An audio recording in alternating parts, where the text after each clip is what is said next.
Welcome to Adulting in the Modern World with Donna and Sahar, a podcast dedicated to help women catalyze their own transformation and engage in their evolution in a conscious way. Two transformational coaches share tools, processes, practices, and wisdom to support you in designing your life in a fun, joy-filled, and abundant way. This is for the woman who is invested in her evolution in an intentional way, takes responsibility for her emotional, mental, spiritual, physical, and financial wellness. This is for the woman that honors the value of wisdom and growth in community. Welcome to Adulting in the Modern World.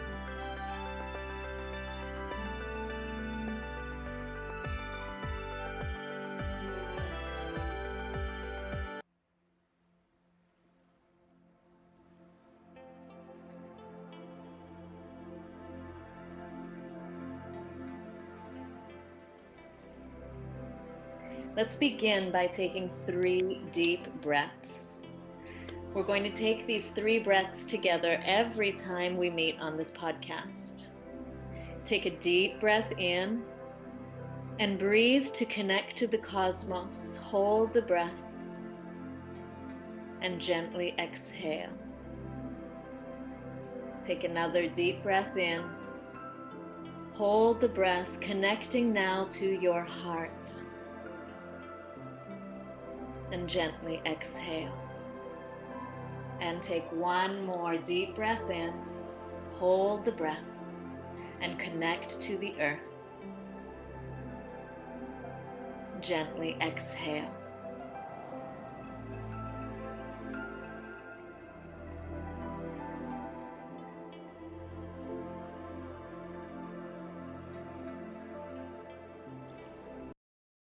So I was working on my Dancing Warrior painting, which is the energy for 2021 for me. And I think it actually makes really good sense of why that came to mind about the movement meditation. It's like, I feel like 2021, we have to now have tools that allow us to move through. And like life is a movement meditation. Where it's, you know what I mean? You're feeling all of the different textures and layers of it, but you're navigating through it. And as you become more and more conscious and awake of like getting the ropes of the web of your life, basically like a spider, you start to have a bit of more coherency and like rhythm to it, hopefully. And for me, the way that that's opened up in my life, the way it has now, wasn't always the case. I would say about a decade ago, I lived a really different reality, and it takes time. So today, we're really looking forward to talking about personal growth and development. So we talked last week about how we have an internal operating system that we have to upgrade because it first gets programmed from 0 to 7. The subconscious mind gets programmed from 0 to 7. And a lot of really influential coaches, leadership coaches, transformational coaches that train and coach high performance executives are really providing them with these types of tools. They're providing them with this kind of consciousness clearing so that they can be inside of their life creating the design versus feeling victim to their primary scripting and primary patterns. That's why they invest so much money in these coaches. And it's like the same tools that we're sharing here is the same tools that these people use, but they, obviously they've built their practice.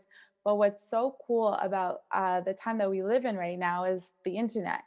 The internet didn't exist about 25 years ago or something like that. So the reason why I'm bringing that up is that we now have access to knowledge, to information, to tools, to things that were really back in the days, you'd have to travel to like India if you wanted to learn how to meditate. Or, you have to go somewhere where there was like somebody who was influential, who came from there, who would be practicing it, or, access to things was very different. So is just these are valuable tools for that person, I find, that wants to live a self-expressed life, a self-empowered life, who's constantly looking to expand and elaborate the edges of their growth. And so that's where we're headed today, into self-creation, talking about our internal voice and how that relates to our self-authority and self-leadership. Great introduction, Sahar. wealth of information. Um, I'll take the conversation into a little bit of how the mind works because we've actually been touching on that the last couple weeks too. And I know in my circles and the circles that I kind of poke my head into online and see what's going on, a lot of focus is on what happens in our way of thinking, in our way of feeling, in our belief systems, and our emotions that helps to activate who we are or creates who we are, or how does that actually become our personality, our way of being, and in a way, our perceived reality. Because what we believe, what we think, what we feel is then how we perceive the world around us. And it doesn't always mean that it's the truth. That's why I use the word perceive. It's simply our perception. Like we each have our own individual pair of glasses that we have on with all individually colored lenses. So my lenses might be pink, yours might be gray, someone else's might be green. And we look at the world in such different ways. And a lot of those ways are based on our past experiences, as you touched on, and we've talked about in the last couple podcasts as well, in terms of how we're shaped in our experiences from 0 to 7. So it could be happy experiences, it could be like an emotional roller coaster, it could be trauma. Um, so we don't know what each individual has in their, let's call it, our backpack of experiences, because it is just that. It is on your back, it's behind you, and you can let it go. But most of us are stuck in carrying those things. So actually, that backpack analogy just came to me right now, and I like it. So we're actually stuck carrying them. And we don't need to be. We don't need to be stuck in that cycle or in that loop. There's a ton of information out there now as we speak as to how to retrain the brain, how to retrain our thoughts, our mode of thinking, our belief systems, and our overall perception. And all of these things can actually help to shape and change our personality as well. So, one of the things I want to point out in terms of how the mind works, and this is coming from one of my teachers, Marissa Peer, who is a leader in the world of hypnotherapy and therapy. And she says one of the rules of the mind is your mind wants to stay with what is familiar and avoid what is unfamiliar. That's classically the way our mind is wired. It wants familiar things. It fears the unfamiliar because it doesn't know what the outcome is going to be. Now, that doesn't mean we can't do unfamiliar things, but that's when, things like motivation and willpower and um, courage and all of these other factors come into play. Because if you have a lot of courage, then you're not going to fear doing unfamiliar things. But that's also based on your wiring. If you've been conditioned in the past, even from a young age with your parents or your caregivers growing up, to try new things, and you know what, it's okay if you fall down, you get right back up, or it's okay if you fail, there is no failure, it's all a matter of experience. A lot of us, though, didn't grow up with those teachings, and we were scolded for failing. We were scolded, as I was, for not getting 100 on a test, but for getting 99. And so those traumas, they stay with you if you let them, and they start to condition your belief system. And then your mind, because it wants to protect you and it wants you to feel good or comfortable, will keep you from doing new things. So, one of the tricks and tips that I'd love our listeners to come away from today is to actually start to repeat new behaviors. And, you're going to hear us talking about these 21 days and these 40 days and these 90-day practices.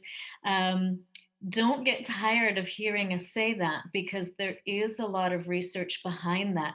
Repeat the new behavior, repeat the new thought, write it down and repeat it, and stick to one. Make one change in 40 days, and then make another change in a thought pattern for another 40 days, and stick with it daily. And we promise you, it's a guarantee. Well, add it to our website, 100% guarantee that you will see and feel a difference. And what will happen is that your mind will start to react positively to the new behavior. And here's the bonus. And this is where I'm sitting right now after doing a number of 40-day practices alongside Sahar, is that a new personality starts to develop. So, after about 3 months or 90 days of regular practices and holding yourself accountable, a new personality begins to develop. And there it's where you start to get towards the self actualization. You start to climb towards understanding how you function as a human being. And when you get to understand, that understanding is pure power. And you can start to really shift, transform, and create a life that, in words, it's so wonderful to say, create a life you desire. But all of the resistance rests in the how. How do I do that? And in the fear of not knowing.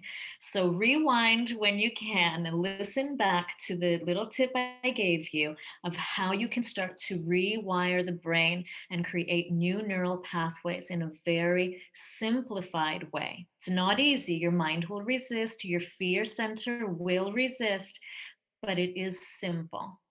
Wow. I took notes, everybody. I took notes and I was like, she's going fast. And I'm a fast note taker because I used to take notes for school all the time. And I was like, that is incredible. She talked about so much right there. I feel like that was like a full coaching training. I did like a 2-day coaching training back in 2012, and they gave us some really powerful tools. But right here, I'm like, wow, this was like 10% compared to what I got. So that was amazing, Donna.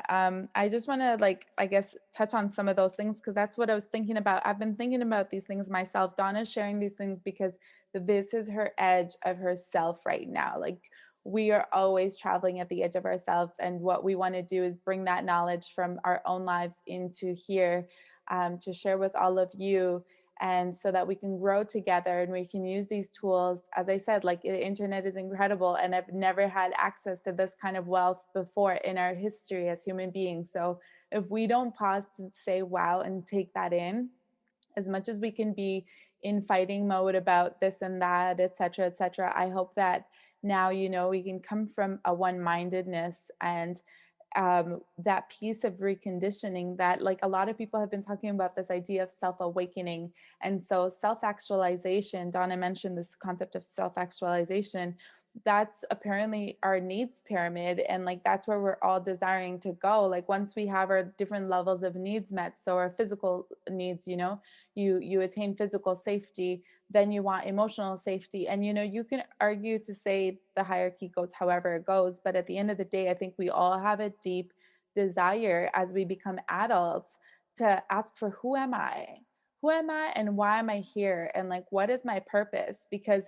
you start to unravel and recognize that when you're, I guess some people in certain psychology fields call this the fake self or the false self.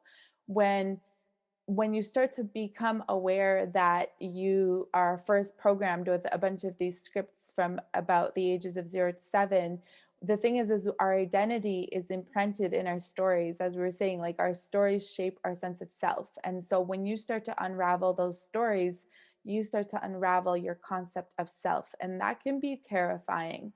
Sometimes life will make that happen, where if your soul is like, okay, time to wake up to your true self because it's safe now. I think that that's kind of how it happens. It's like we've created conditions that are safe enough for you now to, and it's over time. I find like, I don't know, that's just my personal journey. Of course, it's so individual to each person, and this is just an interpretation. But what I find is this yearning and search for the true self is actually a self. For myself, it was a self embedded in self-love. It was a self that was embedded in holiness, in power, in beauty, in grace, because my primary patterns weren't embedded in that. And so it's regarding, and it's not like I look back at that stuff and I'm like, wow, it's just conditions, environment, pattern, but that's not my truth anymore. And Donna talked about the backpack.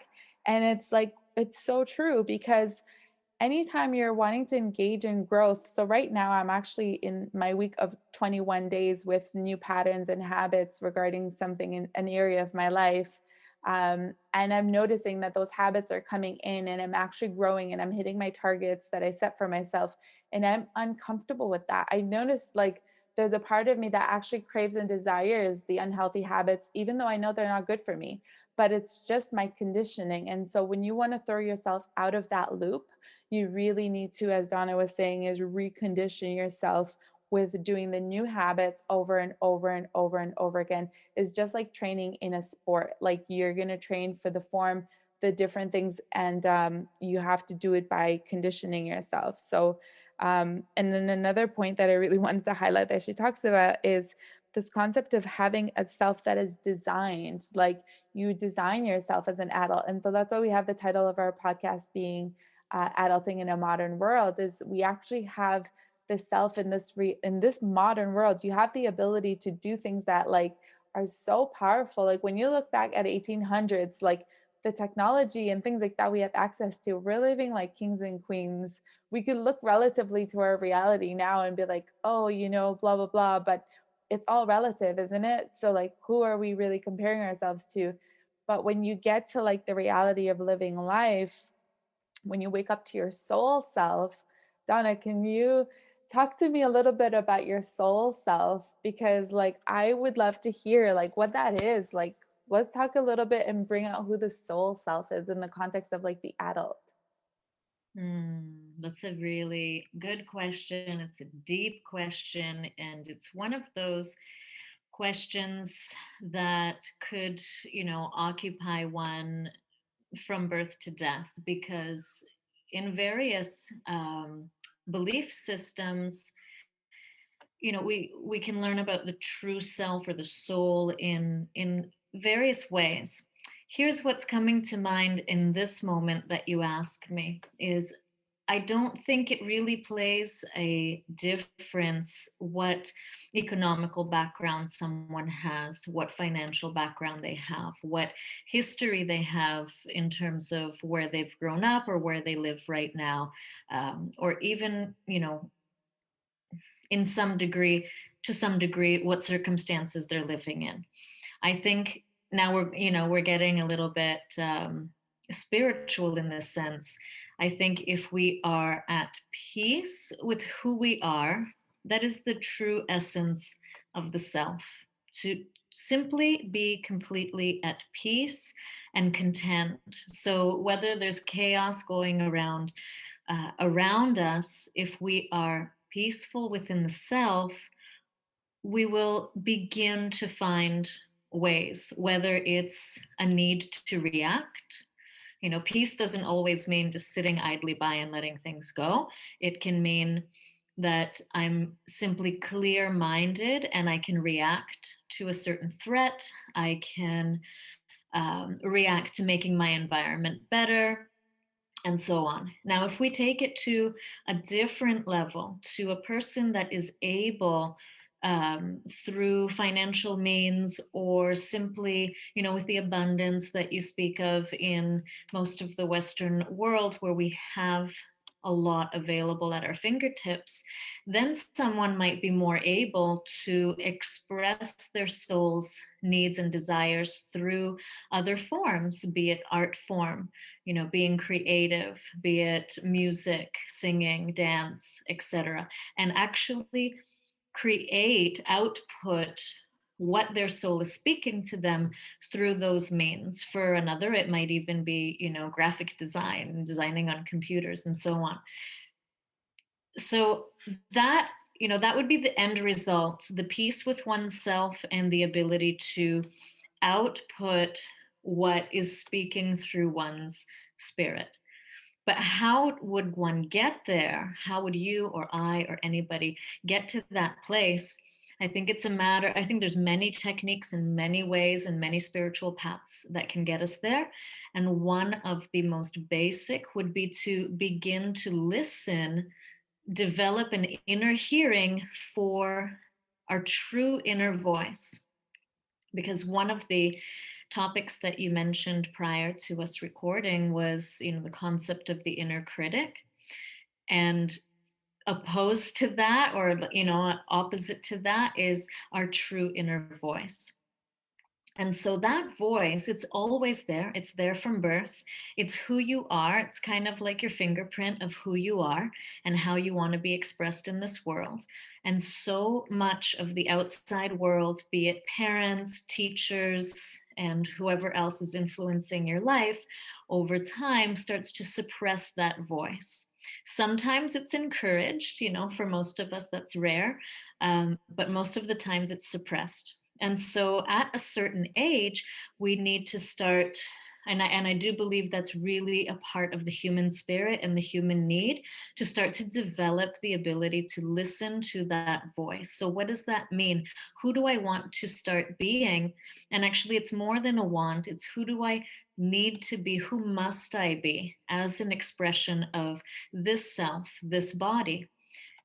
And here's my caution, though, is that be careful not to latch on to what this may look like in a material sense, and more so go for the feeling. And that's why I started with the example that I did, because it has less to do with what it looks like on the outside. And it has much more, if everything, to do with how it feels. And so, in business, for instance, one of the biggest questions, and we'll do an entire segment on this alone, is looking at our why. And when we look at our why we're doing what we're doing, why we're in this business, why we want a certain project to succeed, it's got to be a why that touches us deeply to a soul level. It makes you want to cry. It actually deeply touches you, so that it gives you the motivation to move in the direction that you want to go.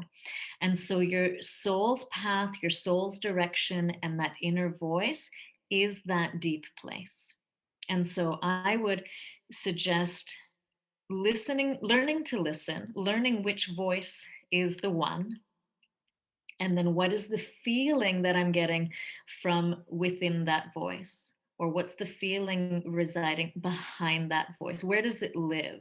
Where does it live in my body? And literally, what does it feel like within my body? So then that feeling can be expressed in an infinite amount of ways, right? So it's not the actual expression of how it looks on the outside. And so you grab onto that feeling tone. Wow. That's incredible. Yeah, I wanted to talk about the inner critic and the soul self because um, in intentional creativity, we call that the voice of the muse. And that's exactly what I was thinking about, because when we've grown up from 0 to 7, if our voice has been conditioned by those around us, like first, if we get conditioned externally with more influence, when we become adults, I find, for personally, the way that I understand adulting is that it's a self-initiation.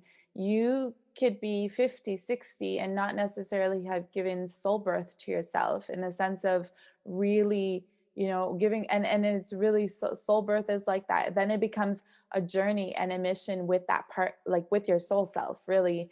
And so Julia Cameron in The Artist's Way is actually where I first started my self-discovery and self-recovery journey. And it's really about the fact that you're an artist. And she talks about how to make that spiritual electricity into a way that like is harmonized and flowing, because that's what life is. Like when we talk about prana, we're talking about that spiritual energy that holds everything together. Like if you take a moment right now and look at your body, you'll recognize that it's energy and space that's pressing against in order for you to be held in this shape and design. It's actually really cool.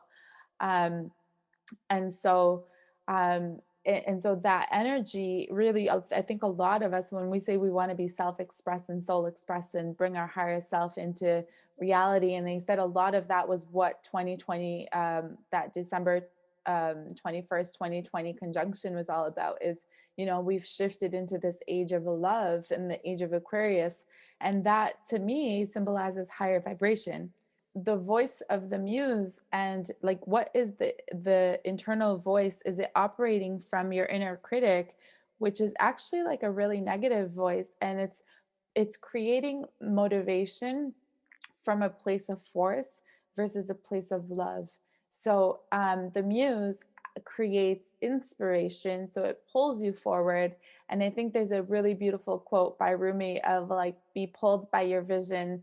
And so it's like, we don't want to be pushed by suffering. When you get to a point in your life where you're secure a lot of your physical needs, you get to this emotional space and you start to ask this question of like, who am I? And you have space to actually explore and express that.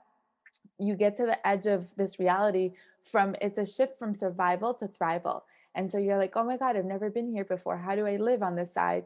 And it's really living a life with your artist self activated and awakened. And it's really treating it, for myself personally, I'll speak. It's when I went in yesterday into the studio space for 10 minutes. I know that it doesn't mean that you have to be an artist, as in a practicing artist, but we have an urge and a desire to create, as Donna said, and to self-express, and to give birth to this energy that runs through us, this life force that runs through us.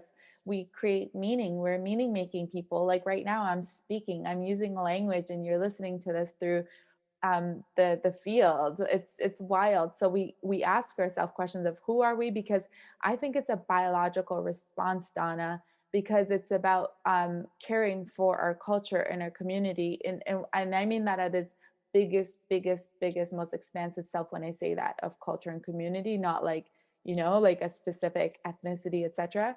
um, but I think it's a biological response that we get this awakening happen, because it means being an adult, it's a call to leadership, it's a call to responsibility, it's a call to your inner chiefhood, like everybody awakening their inner chief, their inner leader.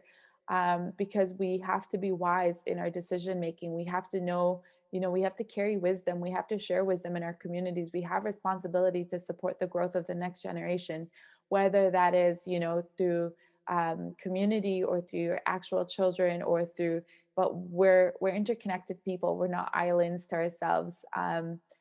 And I know that that's strayed from the conversation of the voice of the inner critic and the voice of the muse, but I think I'll bring it back in saying that if we want to be those powerful leaders in our communities and our societies, we have to make sure that our inner voice is operating from a place of self-love. Because if you're already attacking yourself through your inner critic, how are you going to come in your authentic power to be soul aligned? Because your soul self is really powerful, right? Like that's the thing that existed before we came here, and the thing that will exist after we leave.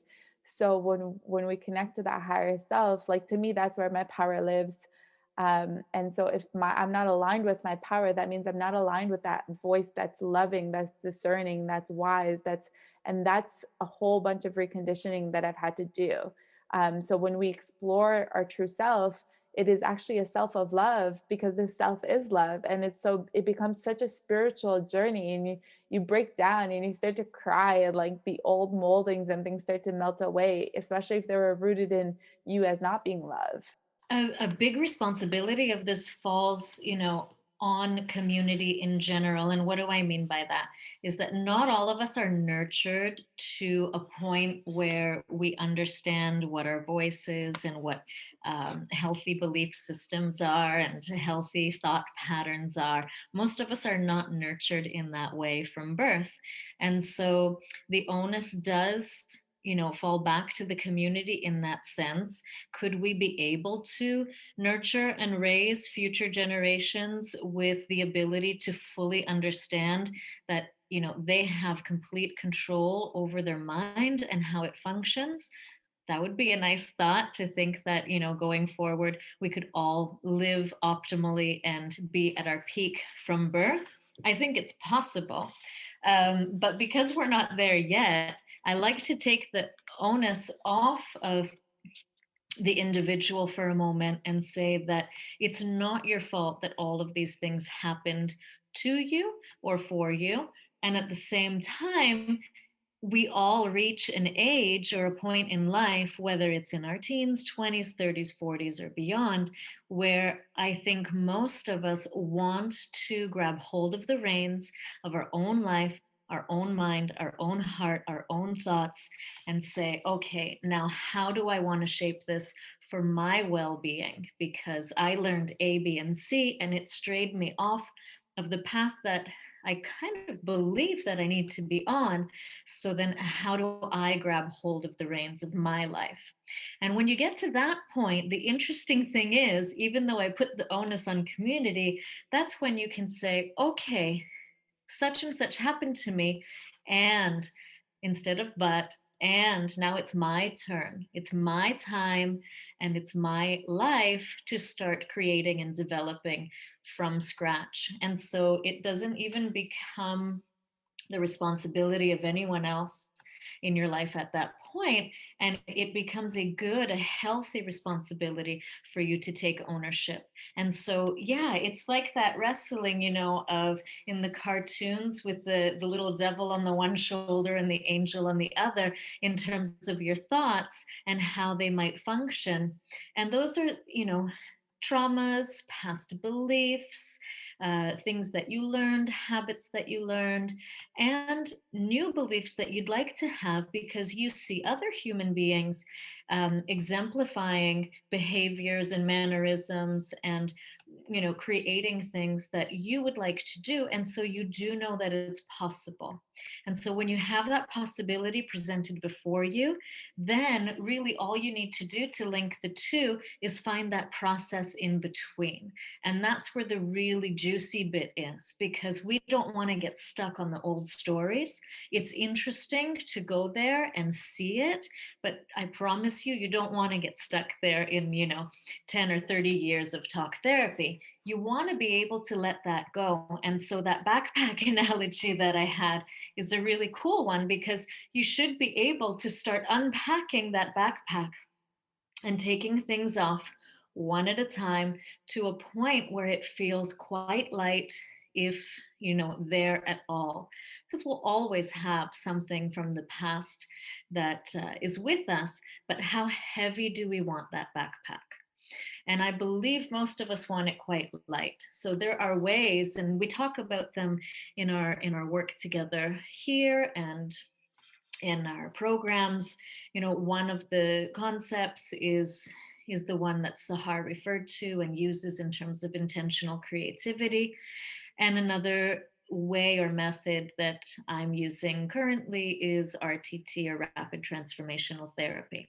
And so either of these methods or any of the other methods out there, there are ways and tools that you can use to start to unpack and unload the burden of the past.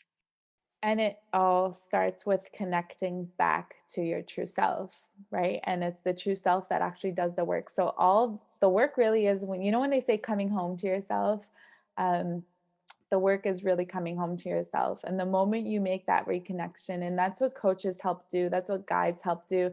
I know Donna and I both have had many people on our journey, holding space for us, offering us tools, offering us medicine. And so that's when we talk about community.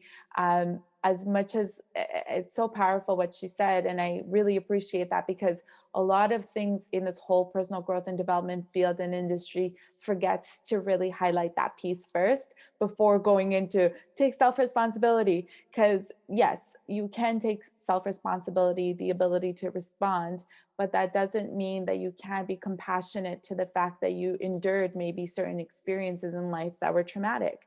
And I think we've all had our lines of our line of tragedy, is what we call it in intentional creativity. We actually paint this out and we mark our different areas of stories that really hurt us and created wounds and created baggage, and that we've never yet addressed and looked at.